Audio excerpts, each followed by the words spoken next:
Capítulo 3. El sueño de Wilbur y Orville había arraigado.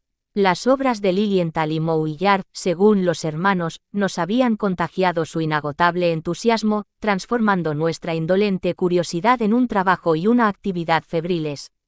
Diseñarían y construirían su propio planeador, cometa experimental inspirándose en todo lo que habían leído, sus observaciones del vuelo de los pájaros y, muy importante, todo el tiempo dedicado a pensar. Ya conocían el lenguaje de la aeronáutica, los términos empleados para explicar los numerosos factores que intervienen para lograr estabilidad o equilibrio para volar, tan vital aquí como para montar en bicicleta. La sustentación se basa en que el aire se desplaza a más velocidad sobre el arco superior del ala, lo que hace que la presión en ese punto sea menor que bajo el ala. El cabeceo es el movimiento del eje longitudinal de la máquina voladora, el morro y la cola inclinándose hacia arriba o hacia abajo. El alabeo se aplica a la rotación del ala hacia un lado o el otro o para arriba o para abajo como un barco bamboleado por las olas. La guiñada, referida a la dirección del vuelo, es el giro del avión para dirigir el morro a izquierda o derecha. La estabilidad era un factor de suma importancia para los hermanos. Lo difícil no era lanzarse al aire, sino mantenerse ahí arriba, y llegaron a la conclusión de que la fatalidad de Lilienthal había sido un problema de manejo deficiente, su incapacidad para equilibrar bien la máquina en el aire, escribió Orville. Balancear las piernas o desplazar el peso del cuerpo en el aire no era suficiente. Las observaciones de Wilbur del vuelo de los pájaros le habían convencido de que las aves recuperaban la estabilidad por métodos más positivos y enérgicos que el de un piloto al modificar el centro de gravedad con su propio cuerpo. Se le había ocurrido que el ave ajusta sus alas subiendo el extremo de una y bajando el de la otra. Controlaba así el equilibrio, aprovechando las reacciones dinámicas del aire sin modificar el peso. La aptitud primaba sobre la maquinaria. Sin conocimientos era imposible volar, pero también sin aptitudes. De esto Wilbur ya estaba convencido, y estas solo podían adquirirse por la experiencia de vuelo. Calculó que en los 5 años que Lilienthal dedicó a los planeadores y a planear, en realidad solo había pasado un total de 5 horas volando. No era suficiente y él y Orville no se limitarían a eso. Una noche en casa, con una caja de cartón desprovista de las caras superior e inferior, Wilbur hizo una demostración ante Orville, Catharine y Harriet Seligman, una compañera de Oberlin que estaba de visita. Apretando la caja por los extremos superior e inferior, les mostró cómo podían los dos grupos de alas del planeador biplano combarse o deformarse para que la superficie alar cortara el aire en un ángulo o una altura distintos cada vez como hacen las aves. Si el ala de un lado presentaba al viento un grado mayor de superficie que la del otro, el planeador tendría más sustentación por ese lado y podría inclinarse y girar. Con el control de deformación alar, o el giro alar como se decía otras veces, Wilbur había dado un paso importantísimo y completamente innovador hacia su meta. Capítulo 4. En el verano de 1899, los hermanos empezaron a construir su primera aeronave, una cometa voladora de bambú hendido y papel, y 1,5 metros de envergadura, en la planta superior de su tienda de bicicletas de West 3rd Street. Era un biplano, es decir, tenía 2 grupos de alas, uno sobre otro, el diseño que Octave Chanute utilizó en sus planeadores, pues se consideraba el más estable.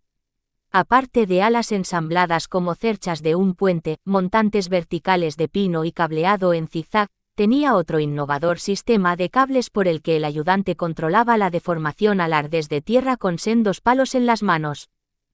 A comienzos del mes de agosto Wilbur probó el modelo en campo abierto, fuera de la ciudad. Por una u otra razón, Orville no pudo asistir. Unos niños fueron los únicos testigos. Por la explicación de Wilbur sobre las pruebas, escribió Orville después, el modelo respondió enseguida a la deformación alar cuando echó la superficie alar o plano superior hacia atrás con los palos atados a los cables y el morro de la máquina descendió, tal como quería, pero al bajar en picado, los cables se aflojaron y ya no pudo controlarla. El modelo cayó tan rápido que los niños allí presentes se tiraron al suelo de bruces para que no les golpeara. No obstante, los hermanos vieron en aquello una clara demostración de la eficiencia de su sistema de control. Había llegado el momento de empezar a trabajar en un planeador tripulado. En abril de 1900, Wilbur cumplió 33 años.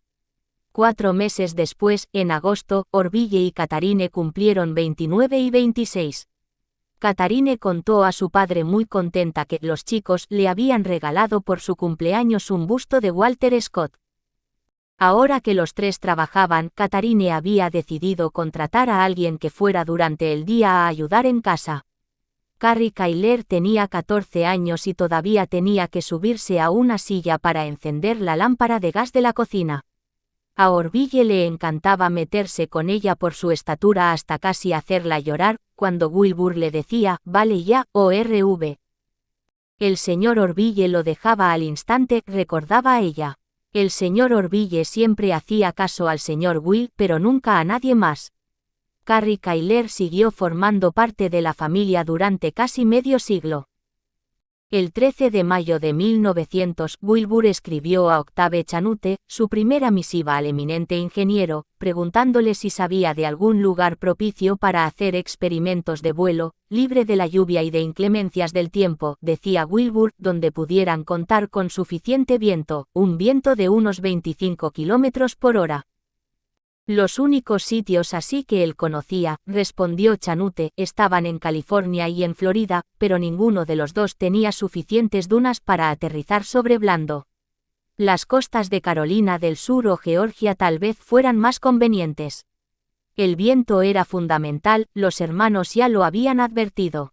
Y estaba claro que si querían conseguir lo que se habían propuesto, tenían que aprender, y aprender por experiencia propia, sobre el comportamiento del viento.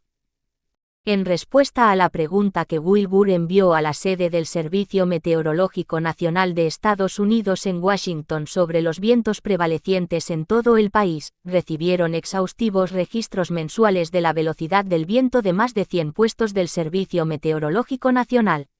El repaso de los datos les llevó a interesarse especialmente por el recóndito paraje de Kitty Hawk en Outer Banks, en la costa de Carolina del Norte, a algo más de 1100 kilómetros de Dayton. Hasta entonces, lo más lejos de casa que los hermanos habían estado nunca era Chicago, ciudad que visitaron en 1893 para ver la exposición colombina. Y aunque hicieron varios viajes a la aventura acampando, aquello no había sido nada comparado con lo que cabía esperar de la costa de Carolina del Norte. Para asegurarse de que Kitty Hawk era la elección acertada, Wilbur escribió al jefe del puesto local del Servicio Meteorológico Nacional, quien le contestó asegurándole que en sus playas de arena siempre tendrían viento. Como se veía claramente en el mapa, Kitty Hawk también ofrecía todo el aislamiento que pudieran desear para continuar sus experimentos salvaguardando la privacidad. Se animaron aún más cuando el 18 de agosto de 1900 William J. Tate, el antiguo jefe de la oficina de correos de Kitty Hawk, les envió una carta que decía: «El señor J. Doser del Servicio Meteorológico Local me ha pedido que responda a su carta relativa a la idoneidad de Kitty Hawk como lugar donde practicar o experimentar con una máquina voladora, etc. Yo diría en respuesta que aquí encontrarán prácticamente cualquier tipo de terreno que puedan desear, por ejemplo, una franja de 1,5 km por 8 kilómetros de arena, y en el centro una colina de 25 metros de altura totalmente pelada, sin un árbol ni un arbusto que puedan interrumpir el correr del viento. Este sería un buen lugar, en mi opinión. Aquí el viento es siempre constante, generalmente con una velocidad de 15 a 30 kilómetros por hora. Pueden llegar desde Elizabeth City, en Carolina del Norte, a unos 55 kilómetros por mar. El paquebote sale lunes, miércoles y viernes de Manteo, a 20 kilómetros. Tenemos telégrafo y correo diario. El clima es saludable, seguro que encuentran un buen lugar para plantar su tienda o, si no son demasiados, también pueden hospedarse con alguna familia en una casa particular. Les aconsejaría venir del 15 de septiembre al 15 de octubre, sin esperar a noviembre. El otoño suele ser un poco desapacible ya en ese mes. Si deciden venir a probar su máquina, será un placer para mí hacer todo lo que pueda para ayudarles a acomodarse, cumplir su objetivo y pasarlo bien, y les aseguro que la gente de aquí es hospitalaria. Aquello fue decisivo, sería Kitty Hawk. En las últimas semanas de agosto, los hermanos construyeron un planeador de tamaño real con 2 grupos de alas, que tendrían que volver a montar en Kitty Hawk, donde lo harían volar primero como cometa, y más tarde, si todo iba bien, tripularían ellos. Tenía una envergadura de 5,5 metros. El coste total de todas las piezas y materiales necesarios, montantes de fresno, cable, tela para cubrir las alas, no superaba los $15. Solo faltaban los largos listones de abeto que no encontraron en Dayton. Pero Wilbur esperaba poder comprarlos en la costa este. Embalaron todo para su envío en grandes cajas, junto con las herramientas necesarias y una tienda de campaña. Wilbur viajaría el primero y organizaría las cosas. Para llevar más pertrechos y su ropa, pidió prestados a Catharine su arcón y su maleta. Siguiendo el ejemplo de Otto Lilienthal, también se llevó una cámara de 35 milímetros con trípode. Catharine no acababa de creer que su hermano se marchaba a donde decía, no sabía de la existencia de un paraje tan remoto. 3. Donde sopla el viento. Un barco navega hacia levante y otro hacia poniente, para ambos sopla el mismo viento. Es la posición de nuestras velas y no los vendavales lo que decide el camino. Ella Wheeler Wilcox, Vientos del destino. Capítulo 1. La estrecha barrera de islas y bancos de arena que protege la costa de Carolina del Norte del bravo Océano Atlántico configura el paraje legendario de Outer Banks, que se extiende a lo largo de 280 kilómetros de litoral desde el norte en Norfolk, Virginia, hasta el Cabo de Lookout hacia el sur. En 1900, su poca población la formaban casi íntegramente familias de pescadores y empleados del servicio de salvamento. Todavía ningún puente cruzaba hasta el continente, se llegaba por mar. Prácticamente los únicos signos de civilización eran los 4 puestos del servicio de salvamento de Kitty Hawk, había uno cada 10 kilómetros, y el de su servicio meteorológico. No había carreteras, sino pistas de tierra. Una sola construcción destacaba en el horizonte, un hotel de veraneo en el cabo de Nags Head. Wilbur llegó a Norfolk en tren el 7 de septiembre de 1900, unas 24 horas después de salir de Dayton, y se registró en un hotel para pasar la noche. Al día siguiente, la temperatura en Norfolk alcanzó los 38 grados Celsius y, con su traje oscuro, cuello alto y corbata habituales, estuvo cerca de caer redondo al suelo. Todavía necesitaba comprar largos listones de abeto para su máquina y como en varios aserraderos le dijeron que no había, tuvo que conformarse con pino blanco. A las 4:30 de la madrugada lo subió todo al tren de Elizabeth City, la ciudad que atraviesa el río Pasquotank antes de llegar a su desembocadura en el estrecho de Albemarle Sound, a 90 kilómetros al sur. Ya en Elizabeth City, preguntó por cómo cruzar el mar hasta Kitty Hawk y solo recibió miradas de desconcierto. Nadie parecía saber nada en absoluto de aquel lugar ni tener la menor idea de cómo llegar. Tardó 4 días en conocer a un tal Israel Perry, un barquero nacido y criado en las costas de Kitty Hawk, tal como le dijo cuando accedió a llevarlo con un amigo que le ayudaba. El pesado arcón de Wilbur y los listones de pino le seguirían en el paquebote semanal. Como Perry no tenía su goleta atracada en puerto, primero había que subir a un pequeño esquife muy desvencijado que hacía agua por todas partes. Para tranquilizar a Wilbur cuando éste le preguntó si era seguro, Perry respondió, «Claro, es más seguro que el grande». Sin dejar de achicar agua, lograron salvar las 3 millas que les separaban de la goleta, pero el estado de aquella nave era peor todavía, las velas picadas, escribió Wilbur, los cabos muy gastados y el timón medio podrido, y un camarote tan infecto que no me metí allí dentro ni por un instante. Había hecho bueno todo el día, pero cuando salieron del ancho río Pasquotank y ya bajaban por el estrecho, era casi de noche y el mar estaba mucho más agitado de lo esperable con un viento tan leve, señaló Israel Perry varias veces, a todas luces un poco preocupado. Tenían por delante una travesía de 40 millas. El viento cambió para hacerse más fuerte. Las olas, ahora muy altas, chocaban contra el barco levantándolo con tal fuerza que retrocedía más o menos tan rápido como avanzaba, escribió después Wilbur. Nunca había navegado, y mucho menos en medio de semejante oleaje, pero saltaba a la vista que aquella nave de fondo plano dejaba mucho que desear en un mar tan agitado. De tanto balancearse y cabecear, se abrió una vía de agua y hubo que trabajar aún más para achicarla con las olas rompiendo contra la proa. A las 11 el viento ya era un vendaval que, poco a poco, iba acercando el barco a la orilla septentrional, pero si intentaban dar la vuelta, era probable volcar, lo único que podía hacerse era intentar rodear el faro de North River Light para refugiarse tras el promontorio. De repente, la situación se hizo aún más dramática. Una fuerte ráfaga soltó de golpe el trinquete de la botavara y lo mandó revoloteando hacia sotavento con un rugido terrible. Ya a la altura del promontorio, rodear el faro parecía más difícil. Otro rugido puso fin a la incertidumbre cuando, sacudida violentamente por el vendaval, la vela mayor se rasgó también y se soltó de la botavara. La única posibilidad, ahora que se habían quedado sin vela mayor, era dejar la popa balancearse al viento para que el barco, solo con el foque, llegara en línea recta al banco de arena. Por lo que Wilbur escribió, era una maniobra muy peligrosa en medio de la marejada, pero Perry consiguió evitar que la goleta volcara. Juró, sin embargo, que ni por $1000 desembarcaría en los bancos de arena y por eso pasaron el resto de la noche fondeados en North River.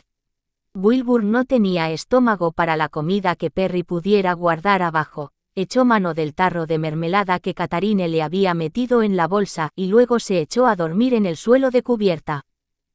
Pasaron la mitad del día siguiente recomponiendo el barco lo mejor posible. No se pusieron de nuevo en marcha hasta la tarde, y hasta las 9 de la noche no fondearon en Kitty Hawk. Allí Wilbur volvió a dormir en cubierta. Por fin llegó a tierra a la mañana siguiente, el 13 de septiembre, 2 días después de zarpar en Elizabeth City. Lo primero que hizo fue dirigirse a la casa de William Tate, el antiguo jefe de la oficina de correos de Kitty Hawk con quien se había escrito. En Kitty Hawk había en total unas 50 casas, casi todas de pescadores, ya que la pesca era, también para Tate, la principal fuente de ingresos anuales, aunque solo se faenaba durante 3 meses de octubre a diciembre coincidiendo con la migración de los peces. Como el propio Tate escribió más adelante, la población de Kitty Hawk por aquellos días era una estirpe resistente, descendientes la mayoría de náufragos, marineros arrojados por el temporal y el infortunio a las playas de Carolina del Norte. El mismo Tate era hijo de un náufrago escocés. La vida allí, insistía, era aislamiento al cuadrado. En las casas apenas había muebles. No tenían alfombras y los suelos se fregaban con la blanca arena de la playa. Las familias cultivaban casi todo lo que consumían en pequeños huertos, mientras que los varones del lugar cazaban cuanto podían. Cosían la ropa a mano y casi todos se las apañaban con 2 o 3 conjuntos de vestir, uno para ocasiones especiales decían, el segundo para un día y el tercero para el siguiente. El correo llegaba 3 veces a la semana. Los niños iban a la escuela unos 3 meses al año y nadie tenía nunca vacaciones. Tate y su esposa Addie dieron al visitante la cálida acogida que le habían prometido y Wilbur, recordaba Tate, nos relató las desventuras de su travesía desde Elizabeth City. Era nuevo allí y, como no, tenía una letanía de calamidades que contar. Escuchamos con interés su gráfica descripción del vaivén del barco y su dolor de brazos de tanto agarrarse, pero llevaba 48 horas sin comer y eso había que remediarlo sin más dilación. Enseguida le pusimos delante un desayuno de huevos frescos, jamón y café, y les aseguro que dio buena cuenta de todo ello. Cuando Wilbur preguntó si podría alojarse allí temporalmente hasta que llegara su hermano, los Tate salieron para deliberar en la habitación contigua, pero no cerraron la puerta. Wilbur, al oír a Addie preguntarse si un visitante tan bien vestido se conformaría con su casa, fue al umbral de la puerta y le dijo que se sentiría muy feliz con lo que pudieran ofrecerle. En una larga carta a su padre, Wilbur describió el hogar de los Tate como una casa de 2 plantas y estructura de madera, sin pintura ni escayola en las paredes, nada de alfombras, muy pocos muebles, ni rastro de libros ni cuadros. Para Kitty Hawk estaba por encima de la media. Pocos hombres han ahorrado $1000, ni siquiera aunque sean ahorros de toda una vida. Supongo que habrá quien vea $200 al año. Son afables y simpáticos y la vida tan dura que llevan no parece causarles ningún sufrimiento más allá de lo ordinario. Aparte de pescar, plantaban las judías y el maíz que consumían. Por allí no se veía casi nada más que arena y a Wilbur le pareció un milagro que pudieran cultivar algo. Hasta que llegó Orville, se dedicó a instalar el campamento en un cerro de buen tamaño a medio kilómetro de la casa de los Tate, mirando al mar. Al acabar, empezó a preparar el planeador y trabajó sobre todo acortando la envergadura de 5,5 metros a solo 5 metros, al no haber encontrado los listones de abeto que buscaba y tener que contentarse con otros de pino y medio metro más cortos. También tuvo que volver a cortar la tela para las alas, un bonito satén francés de color blanco, para hacerla más pequeña y coserla de nuevo. Para eso pidió prestada a Addie Tate su máquina de coser, que era de las que funcionaban a pedal. En otra carta al obispo, intentó describir el planeador, destacando la ausencia de motor, ya que solo lo propulsaría el viento. La meta principal era resolver el problema del equilibrio y sabía lo que se traía entre manos al construir el planeador y respecto a lo que esperaba conseguir con las pruebas subsiguientes. Escribió todo esto con gran claridad y concisión y, como el tiempo se encargaría de demostrar, con increíble clarividencia. Tengo la máquina casi acabada. No llevará motor, y no espero hacerla volar en el sentido pleno de la palabra, solo quiero probarla en la práctica para resolver el problema de la estabilidad. Espero que este método deje muy atrás los resultados de investigadores anteriores. Si conseguimos tener la máquina bajo control en toda circunstancia, habremos resuelto el problema del motor, porque un fallo de motor dará lugar a un descenso lento y un aterrizaje seguro, y no ya una caída desastrosa. La estabilidad, el equilibrio, era exactamente lo que hacía falta para montar en bicicleta, y de eso él y Orville sabían mucho. Consciente de que su padre se preocupaba, Wilbur subrayó que no iba a elevarse a muchos metros del suelo y que si volcaban, allí no había más que la blanda arena donde aterrizar. Había ido a aprender, no a arriesgarse ni a sentir emociones fuertes. Si de verdad se desea estudiar el problema con el debido detenimiento para extraer alguna certeza, no se debe correr riesgos. La irresponsabilidad y el exceso de confianza son más peligrosos que sopesar qué riesgos se asume. El tiempo demostraría que la prudencia y la atención a todos los preparativos era la regla de los hermanos. Corrieron riesgos cuando fue necesario, pero no eran temerarios aficionados a las acrobacias, no lo fueron entonces ni tampoco después. Wilbur también aseguró a su padre que estaba adoptando la máxima precaución con el agua que bebía. Bill Tate recordó más tarde que los de allí sentían cada vez más curiosidad por el visitante y aquel maldito artefacto de locos que estaba cosiendo, pegando y atando.